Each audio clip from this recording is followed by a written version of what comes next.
On to the women's Elimination Chamber qualifying match. So that was Natalya versus Shayna Baszler versus Shotzi versus Zelina Vega. Zelina Vega. So we know Natalya won. Yeah, Natalya I wins. get why they did it. I was going to ask you, do you think she was the right choice? Because she's been gone. Her return was at the Royal Rumble. She had a broken nose. She made her return at the Royal Rumble, and this is her first match back. It's kind of like what I said last week about Carmella maybe being put into a qualifying match too early because she's been gone for several months. But do you think Natalya was the best choice out of these four? My heart is telling me no, and it should have been Zelina, but my brain is giving me the go that it's good, that it was a good choice, because Natalya is very talented in the ring, obviously being a Hart family, Yeah. but the Montreal factor too, having her be in the right. match, makes sense. And also, I don't. If you put Zelina Vega in, I know you, obviously, my bias aside, you have to put her in some sort of matches or any sort of match to give Legado Fantasma some sort of relevancy and keep them in the picture.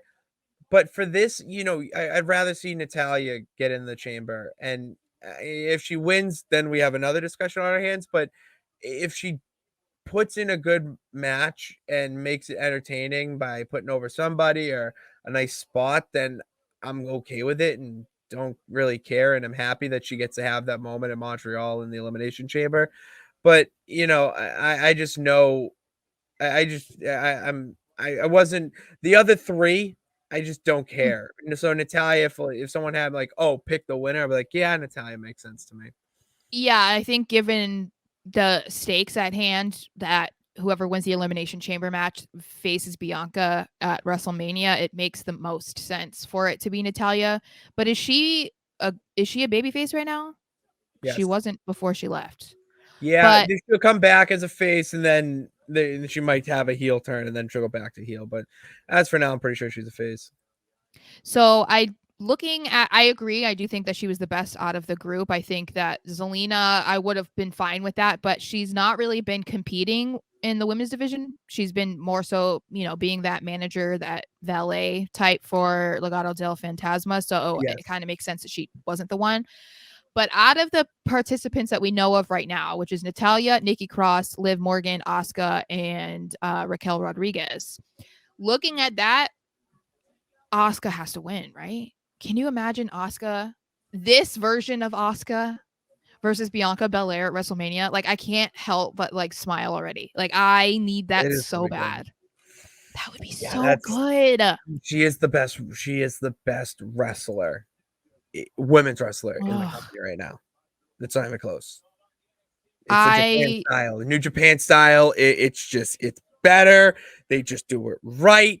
And to have that finally transfer over into WWE, and you're gonna put the championship on her, and legit, like it just, for Triple H, for Papa Paul to do this would be so good.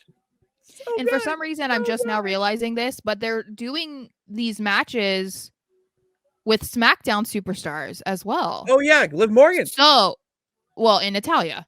So interesting that they are doing that, because we were talking about that with Rhea and Charlotte because they are on separate brands.